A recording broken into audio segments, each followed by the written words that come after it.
Notre crime, c'est peut-être d'avoir permis à nos agriculteurs d'avoir de l'engrais moins cher, de labourer leurs champs gratuitement pour qu'on atteigne l'autosuffisance alimentaire.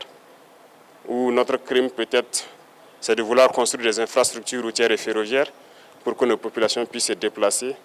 Bref, tout ce que nous essayons de faire, je pense que certains ont toujours essayé. Malheureusement, des esclaves de salon, les Africains qui suivent aveuglement les impérialistes ont essayé de nous décourager.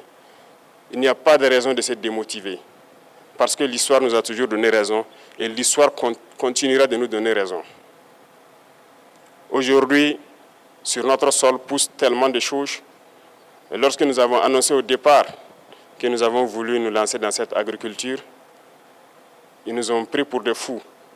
Ils ont dit que ça ne marcherait pas. Aujourd'hui, notre cacao se porte très bien. Le tournesol marche très bien au Burkina. Notre blé se porte très bien. Bref, il y a tellement de spéculations que nous avons essayé, mais on a essayé de nous décourager.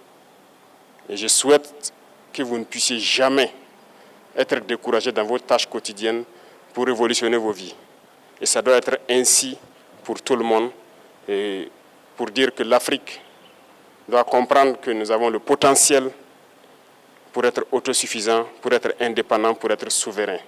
Cette bataille va continuer au sein de l'AES et nous continuerons à nous donner la main, à nous unir.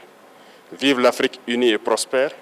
Vive le Sahel uni, libre, en paix et prospère. Vive le Burkina Faso. Que Dieu bénisse notre patrie. La patrie ou la mort, nous vaincrons. Faso 7, une autre facette de l'information au Burkina Faso.